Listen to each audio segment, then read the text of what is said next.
मतलब अपने हिसाब से बेसिक 4 चीजें बनाई हैं, ठीक है। उन 4 चीजों के बारे में मैं थोड़ा थोड़ा बताऊंगा तुम्हें, और तुम्हें पता होगा कि कैसे पढ़ना चाहिए या किस तरीके से रहना चाहिए ताकि हम पढ़ाई में सक्षम हो सकें, ठीक है। तो सबसे पहले देखो 4 पॉइंट है। एक तो है हार्ड वर्क, स्मार्ट वर्क, फिर एक टाइम टेबल, फिर एक ब्रह्म आचरण, ठीक है, एक स्ट्रेस रिड्यूस और खुश रहना। तो इन सारी चीजों के बारे में मैं तुम्हें एक एक करके बताऊंगा कि मेरा कहने का क्या मतलब। वैसे जरूर तुम्हारे माइंड में कुछ ना कुछ बन गया होगा इसके प्रति कि भाई इसका क्या मतलब है या इसको मैं कैसे भैया बताना चाहते हैं, जो भी। तो सबसे पहले हार्ड वर्क। देखो कई बोलते हैं कि भाई हार्ड वर्क करने की बजाय स्मार्ट वर्क करो तो बेटर रहता है, समझ गए। और स्मार्ट वर्क में वो क्या करते हैं, जो उनको अच्छा लगता है वो याद कर लेते हैं और बाकी छोड़ देते हैं। तो ऐसा कुछ नहीं है भाई, हार्ड वर्क की अपनी वैल्यू होती है और स्मार्ट वर्क की अपनी वैल्यू होती है, समझ गए। ऐसा कोई रूल नहीं है कि आप सिर्फ स्मार्ट वर्क करो और मेन चीजें याद कर लो और आपको सब कुछ याद हो जाए। बहुत सारी चीजें होती हैं, अगर आपको डिटेल में वो नहीं समझ में आएंगी ना तो कुछ याद नहीं होगा। जैसे सपोज करो तुम हिस्ट्री पढ़ रहे हो, हिस्ट्री में तुम कितने ही ईयर याद कर लो, कितनी ही लड़ाई याद कर लो, जब तक उसके पीछे की कहानी का नहीं पता चलेगा ना तब तक तुम्हें कुछ समझ में नहीं आएगा, ठीक है। जैसे मैं सपोज करो मैं गुलाम वंश की बात बता रहा हूं, ठीक है। मुगल सल्तनत से पहले था गुलाम डायनेस्टीज पढ़ा हुआ तुमने, तो उसमें अगर तुम जैसे याद करो कि भाई रजिया सुल्तान मर गई थी, इतने तारीख को मरी, ठीक है, तुमने याद कर लिया। एक उसकी पीछे की कहानी याद करो, वो वहां पे क्यों मरी, वहां पे वो भाग के गई थी, ठीक है, इसलिए मरी। तो होगा क्या, हार्ड वर्क में तुम्हें पूरी थ्योरी पढ़नी पड़ेगी और स्मार्ट में तुमने सीधा रट्टा मार लिया, ठीक है। रट्टा अगर तुम 3 बार रिवाइज नहीं करोगे तो भूलोगे ही भूलोगे, ठीक है। रिवीजन बच्चे बनाते नहीं, रिवीजन करते नहीं, सोचते हैं एक बार पढ़ लिया याद हो गया फिर भूल गए, तो वो रिवाइज होता नहीं, उस वजह से वो भूल जाता है। लेकिन अगर कोई थ्योरी तुमने पढ़ ली तो तुम भूलोगे नहीं। जैसे मैं सपोज करो तुम्हें कोई कहानी सुनाता हूँ, कहानी कभी नहीं भूलते, अरे हाँ ये कहानी तो उस दिन उसने सुनाई थी, ये मेरे को याद है। या दादी ने तुम्हें कोई कहानी सुनाई हो, तुम्हारे पेरेंट्स ने, किसी ने भी सुनाई हो, कहीं से भी कोई कहानी सुनी हो, कहानी नहीं भूलता आदमी, कभी नहीं भूलता, हमेशा याद रहती है। बचपन में भी सुनी हुई कहानी होगी और 10 साल के बाद कोई दोबारा सुनाएगा तो भी तुम्हें रिवाइज आ जाएगी, अरे हाँ ये कहानी मैंने उधर सुनी हुई, ठीक है। तो कहने का मतलब क्या है, हार्ड वर्क भी करना पड़ता है, थ्योरी पढ़ोगे तभी स्मार्ट वर्क बनेगा। स्मार्ट वर्क हार्ड वर्क के बाद आता है, ऐसा नहीं है कि डायरेक्ट ही तुम स्मार्ट वर्क कर लो। स्मार्ट वर्क करोगे लेकिन उससे पहले तुम्हें हार्ड वर्क करना ही पड़ेगा, समझ गए। थ्योरी पढ़ो, डिटेल से समझो, सारी चीजें समझ लो, फिर क्या करना है, फिर स्मार्ट वर्क की बारी आती है। फिर दोबारा पूरा नहीं पढ़ना, फिर तुमने जो अपने नोट्स बना रखे उनको रिवाइज करो और पूरी कहानी दिमाग में आ जाएगी, वो स्मार्ट वर्क हो गया, ठीक है। एक और थोड़ा सा ले लेते हैं, जैसे स्मार्ट वर्क और हार्ड वर्क अगर तुम अपने पर्टिकुलर सब्जेक्ट के हिसाब से पढ़ रहे हो। देखो काफी बच्चे एग्जाम की तैयारी करते हैं, जैसे एसएससी का एग्जाम है या जॉब के लिए कोई एग्जाम है, ठीक है, और काफी बच्चे पढ़ाई करते हैं। पढ़ाई करने वाले बच्चों को क्या करना है, उनको सिर्फ अपना सिलेबस के हिसाब से ही याद करना है, समझ गए। जैसे सपोज करो तुम्हारे सिलेबस में कोई मैथ का एक टॉपिक आ रहा है पॉलिनोमियल, ठीक है, और वो एक आ रहा है कॉम्प्लेक्स नंबर। मान लो मैथ के 2 टॉपिक हैं, ये तुम्हारे आ ही नहीं रहा और ये आ रहा है, और तुम इसको छोड़ के इसको पढ़ने लग जाओ। तुम कहो कि भैया ने कहा हार्ड वर्क करना है, तो कोई मतलब नहीं है, वो तो बेवकूफी वाला काम हो गया। इसको बोलते हैं स्मार्ट वर्क। तुमने पहले अपना सिलेबस बनाया और सिलेबस के हिसाब से फिर पढ़ाई स्टार्ट कर दी, उसको बोलते हैं स्मार्ट वर्क, समझ गए। टाइम लगेगा, थोड़ा टाइम लगेगा, लेकिन टाइम टेबल बनाने में थोड़ा सा टाइम लगाओ, कोई दिक्कत नहीं है, ठीक है। जैसे सपोज करो तुम्हें पढ़ना है, 1 साल की पढ़ाई करनी है, ठीक है।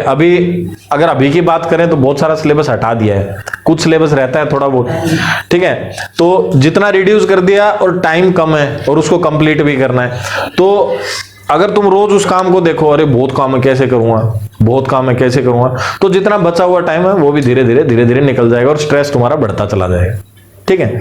अब क्या करें, तो फिर बिल्कुल सिंपल सा है, कुछ करना ही नहीं है, ना कहीं जाना ना कहीं आना। सारा सिलेबस उठाओ, अपना पूरा सिलेबस उठाओ। इंग्लिश का है तो इंग्लिश का उठा लिया, कंप्यूटर का है कंप्यूटर का उठा लिया। इंग्लिश में 4 चैप्टर हैं, कंप्यूटर में 5 चैप्टर हैं, फिर हिंदी में 3 है, ऐसे पूरे लिख लिया आपने। मैथ में 3 चैप्टर हैं। मेरे पास दिन कितने हैं, 40 दिन है। 40 दिन में इस काम को बांट लो अपने को, समझ गए। 40 दिन में बांट लो भाई। 4 लेसन है मेरे को, 1 लेसन में इंग्लिश का करूंगा पहले दिन, दूसरे दिन में इसका करूंगा, तीसरे दिन इसका करूंगा, चौथे दिन इसका करूंगा, 5वें दिन रिवाइज करूंगा, 6ठे दिन फिर वापस से इंग्लिश का अगला करूंगा, 7वें दिन, ऐसे करके 40 दिन में डिवाइड कर लो, टाइम टेबल बनाओ। सारा दिन खराब होगा बिल्कुल, लेकिन तुम्हारे को एक स्ट्रेटजी मिल जाएगी काम करने की, ठीक है। लेकिन रोज अगर तुम देखते हो कि अरे मेरा इतना काम है, अगले दिन भी वही स्थिति वहीं पे खड़ी रहेगी, मेरा उतना ही काम बाकी रहेगा। क्यों? ज्यादा काम एक साथ देखते हो। और अगर तुमने उसको यूनिट्स बना लिया, छोटा छोटा कर लिया, तो एक लेसन एक दिन में याद करना कोई बड़ी बात नहीं है। और तुम सोचो कि भाई ओहो मेरे तो 20 लेसन है और 40 दिन है, मैं कैसे कर पाऊंगा? 40 दिन तुमने देखे ही नहीं, 1 महीना पड़ा है, मैं 20 लेसन है कैसे करूंगा? लेकिन एक लेसन अगर डेली का करो तो 20 दिन में हो गया, 20 दिन तो रिवीजन के लिए आपको मिल गए, बिल्कुल आराम से कर सकते हो। तो टाइम टेबल बनाओ, एक बढ़िया सा टाइम टेबल बनाओ अपना, जो भी तुम्हें पढ़ना है, और उसको डिवाइड करके जो तुम्हारा पूरा सिलेबस है, ठीक है, सिलेबस छांटो अपना कि क्या क्या हट गया है, क्या क्या आ रहा है, उसके हिसाब से पूरे सिलेबस को डिवाइड करो और फिर यूनिट्स बना लो काम की, और आराम आराम से याद करते रहो, दिक्कत ही नहीं होगी, कुछ भी नहीं कम रहेगा, बल्कि टाइम बच जाएगा लास्ट में रिवीजन के लिए। रिवीजन जरूर करना चाहिए हर चीज का, जो भी तुम याद कर रहे हो। जैसे आज तुमने याद किया, ठीक है, फिर उसको 3 दिन के बाद दोबारा से रिवाइज करो, फिर 1 हफ्ते के बाद वापस से रिवाइज करो, तुम पूरी जिंदगी नहीं भूलोगे उस चीज को, ठीक है। रिवाइज कैसे करना है वो बता देता हूं। कई बच्चे चीज को पढ़ लेते हैं, सोचते हैं याद हो गया, उसको याद होना नहीं बोलते। जितना भी आपने पढ़ा है उस आंसर को लिख के देखो, कॉपी बंद कर दो, इंग्लिश का याद कर रहे हो इंग्लिश का, कंप्यूटर का कर रहे हो कंप्यूटर का, सब जो भी कुछ कर रहे हो याद किया, बंद किया, और फिर उसको लिख के देखो। इससे 2 प्रॉफिट होंगे, राइटिंग इंप्रूव होगी, लिखने का तरीका अच्छा हो जाएगा, और ग्रामर मिस्टेक्स जो होंगी वो अपने आप सही हो जाएंगी। फिर चेक करो, चेक करने में आलस होता है तो 2 या 3 बच्चे मिल करके अपनी एक टीम बना लो, आपस में पेपर करो, एक दूसरे से चेक करो, और उसको बोलो कि जितनी गलती हो सके उतनी निकालो, तो अच्छा इंप्रूवमेंट होगा। समझ गए? तो एक बढ़िया सा टाइम टेबल बनाओ, टाइम टेबल को भी टाइम दो। तो हार्ड वर्क मैंने बताया आपको और स्मार्ट वर्क बताया, समझ गए? फिर टाइम टेबल भी बताया मैंने, भाई टाइम टेबल कैसे बनाना है, ठीक है। टाइम टेबल आपका जो पूरा काम है उसके हिसाब से टाइम टेबल को डिवाइड करो, यानी टाइम का सदुपयोग करना है। कई बोलते हैं हमें टाइम ही नहीं मिलता भैया, टाइम ही नहीं मिलता, कभी घर वाले काम दे देते हैं, कभी ऐसा हो जाता है, कभी वैसा हो जाता है। देखो भाई, इस दुनिया में कोई भी आदमी पकड़ लो तुम, कोई भी IAS बना है उसको भी 12 ही घंटे मिले हैं, और कोई गधा बना है उसको भी 12 ही घंटे मिले हैं, समझ गए? कोई डिफरेंस नहीं है, सबको बराबर टाइम मिलता है। 24 घंटे सबको मिलते हैं, 12 दिन के 12 रात के। आप अपने टाइम को किसी भी तरीके से यूज कर लो। पढ़ने वाले के लिए लाख बहाने हैं पढ़ने के लिए, और जिसको नहीं पढ़ना उसको मना करने के भी लाख बहाने हैं। भाई काम नहीं करना तो तुम अपने 17 बहाने बना सकते हो, अरे ये हो गया था, वो हो गया था, इसलिए नहीं कर पाया, मैं ऐसे नहीं कर पाया, मैं बीमार था, मैं थक गया था, कुछ भी बनाओ, बहाना हो जाएगा। करना है जिसको, वो करने के बहाने बना लेगा, मेरे को करना ही है भाई, मैं इसलिए, मेरे को वहां पे 2 मिनट मिली तो मैंने वहां पे कर लिया, मैं स्कूल से छुट्टी हुई तो बस मैं खाली बैठा था तो उस टाइम पे पढ़ लिया। तो जिसको करना है वो अपना करने के लिए बहाने ढूंढ लेगा, और जिसको नहीं करना वो नहीं करने के बहाने ढूंढ लेगा। ऐसा मत सोचना कि तुम्हारे पास टाइम कम है या ज्यादा है, ये तुम्हारी सोच के ऊपर निर्भर करता है, तुम किस तरीके से सोचते हो, समझ गए? तो पढ़ाई का कोई दूसरा तरीका नहीं है। फिर तीसरा जो है, ये बहुत इंपॉर्टेंट पॉइंट है स्टूडेंट्स के लिए, ब्रह्म आचरण, ठीक है। इसको थोड़ा सा मैं डिटेल में अच्छे से बताऊंगा। इसके बारे में काफी बच्चों ने पहले भी पूछा है मेरे से कि भैया ब्रह्माचरण का क्या मतलब होता है, ठीक है। ब्रह्म आचरण या ब्रह्मचार्य एक ही बात है, उसका कोई फर्क नहीं है, ठीक है। ब्रह्माचरण का क्या मतलब हो गया? देखो फिलहाल अगर तुम स्टूडेंट के हिसाब से देखो तो मैं 3 चीजें बोलता हूं, वॉक टू द पर्पज, फिर टॉक टू द पर्पज।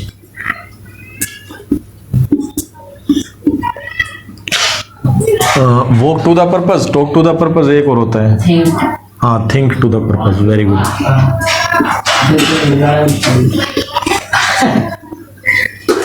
ठीक है, ये एक इंपॉर्टेंट चीज है इसमें, इसी के आसपास सारा ब्रह्मचर्य तुम्हारा घूमता है। ब्रह्मचर्य का क्या मतलब हो गया? ब्रह्म जैसा आचरण हो जाना। और ब्रह्म जैसा आचरण का क्या मतलब हो गया? कि ब्रह्मांड के अंदर जितनी भी ताकतें हैं वो सारी तुम्हारे अंदर हैं। ऐसा माना जाता है, महाभारत में भी कहा गया है कि भाई जो आदमी है ना वो पूरे ब्रह्मांड का एक छोटा नमूना है। तो ब्रह्मांड में जितनी भी ताकतें हैं ना, देखो हवा चल रही है अपने आप, ठीक है, हम सांस ले रहे हैं, ऑक्सीजन बन रही है, सूरज की गर्मी है, चांद तारे, ब्रह्मांड में बहुत सारी चीजें हैं, सैकड़ों चीजें, वो सारी चीजें ऐसा माना जाता है कि अपने अंदर है, ठीक है। अगर मान लो धार्मिक दृष्टि से देखा जाए तो, लेकिन अगर वैज्ञानिक दृष्टि की बात करो, भाई तुम बोलो भाई साइंस के हिसाब से दिखाओ हमारे को फाड़ के, चीर फाड़ करके कि हमारे अंदर ताकत, तो बिल्कुल मैं मानता हूं। देखो अगर एक आदमी पॉजिटिव है या हद से ज्यादा पॉजिटिव है तो वो कुछ भी काम कर सकता है, और एक नेगेटिव आदमी है और उसके अंदर ताकत भी है और क्षमता भी है करने की, तो भी नहीं कर पाएगा वो। थका आ रहा है, मेरे बस की बात नहीं है, मेरे से नहीं होगा, ऐसे कर करके और वो निकाल दे। और एक मान लो बिल्कुल थका आ रहा है और बिल्कुल नालायक, और उसको तुम अच्छे से अगर मोटिवेट और पॉजिटिव कर दो तो ना करने वाले भी काम वो कर देगा, उसके अंदर पता नहीं कहां से ताकत आ जाएगी। तो डिपेंड किस चीज के ऊपर किया, हमारी बुद्धि के ऊपर और हमारी पॉजिटिविटी के ऊपर। तो पॉजिटिव, वही आदमी था थोड़ी देर पहले नेगेटिव हो सकता था, फिर पॉजिटिव हो गया, या पॉजिटिव हो सकता था नेगेटिव हो गया। तो ऐसा क्या हुआ, उसके विचार बदल गए। कैसे बदले, उसने संगत सुधार ली, अपना एक बढ़िया जगह बना ली कोई, कि मेरे को यहाँ पे रहना है और इसी माहौल में रहना है, इन्हीं विचारों में रहना है। तो उसी हिसाब से उसका सिस्टम सुधरता चला गया। समझ गए। अब इसके अंदर मैं क्यों कह रहा हूं ये walk to the purpose, talk to the purpose, think to the purpose, इसका क्या मतलब हो गया, ये बोल रहा है बातें वही करो जो तुम्हें जरूरत है। जैसे तुम स्टूडेंट हो, तुम्हारे को पढ़ाई की ही बातें करनी चाहिए हर टाइम पे, पढ़ाई की ही बातें करनी चाहिए। अगर खेल में भी बातें कर रहे हो तो भी पढ़ाई की होनी चाहिए। समझ गए। अगर तुम ये बातें कर रहे हो कि उसने ऐसे कपड़े पहने थे, उसका हेयर स्टाइल ये था, ठीक है, आज ये फिल्म रिलीज हुई है, आज मतलब कुछ भी XYZ जो भी, ये तो मैं डायरेक्ट सीधे तुम्हारी गर्दन पकड़ ली मैंने, या गेम की बातें कर रहे हो, ठीक है, तुम कुछ भी बातें कर रहे हो तो वो सारी बातें क्या होगी, वॉक टू द पर्पस से तुम भ्रष्ट हो गए। कहने का मतलब क्या है, जो तुम्हारा रास्ता था, जो तुम्हें करना चाहिए था, तुम वो नहीं कर रहे हो। तो सिर्फ तुम वहीं पे जाओ जहाँ पे पढ़ाई की बातें होती हो या पढ़ाई के ही पर्पस से काम होता हो। अब ये पढ़ाई वालों के लिए नहीं है, ये सबके लिए है। जो कोई कुछ भी काम करता है उसको क्या करना चाहिए, वॉक टू द पर्पस, सिर्फ वहीं पे जाना चाहिए जो उसके काम से संबंधित जगह हो। अगर गलत जगह पे वो होगा, जैसे सपोज करो पंडित जी है, पंडित जी का काम है पूजा करना, समझ गए, और वो मधुशाला में बैठा शराब वालों के साथ बैठा है, भले नहीं पी रहा हो तो भी उसको भ्रष्ट मानने लग जाएंगे लोग, समझ गए। तो समाज में एक उसकी छवि खराब हो जाएगी, चाहे भले नहीं पीता हो लेकिन वो गलत जगह पे है, उसको वहां पे होना ही नहीं चाहिए। समझ गए। टॉक टू द पर्पस, बातें वही करो जिनकी जरूरत है। फिर वही बात आ गई, फालतू की बातें करनी नहीं। शुरू में क्या था, हमें फालतू की जगह नहीं जाना, दूसरे में हमें फालतू की बातें नहीं करनी, और तीसरे में फालतू का सोचना नहीं। सोचना भी फालतू का नहीं। कैसे नहीं सोचना, हमें सिर्फ वही सोचना है जो हमारे काम की काम मतलब है। अब फालतू का कैसे नहीं सोचना, जैसे सपोज करो मेरा काम है पढ़ाई का, ठीक है, अब मैं सोच रहा हूँ रमेश कल स्कूल में नहीं गया था, मेरे को क्या मतलब, गया था ठीक है, नहीं गया था मत के जाओ, कोई दिक्कत नहीं।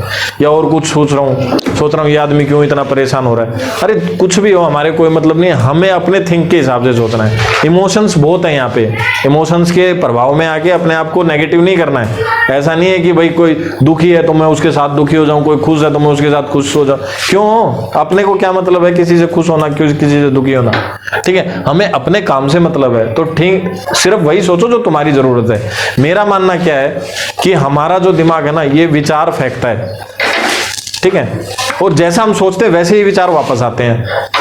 अब सपोज करो तुम पढ़ाई छोड़ के और फिल्मों की बातें कर रहे हो और उसमें तुम्हारा पूरा कंसंट्रेट है, तो फिल्मों की बातें ही करने में दिमाग और ज्यादा कैपेसिटी अपनी बढ़ा लेगा, समझ गए। तो थोड़ा शुरू में प्रॉब्लम आएगी, तो सिर्फ अपने दिमाग को वहीं पे फोकस करो जबरदस्ती जो तुम्हें करना है।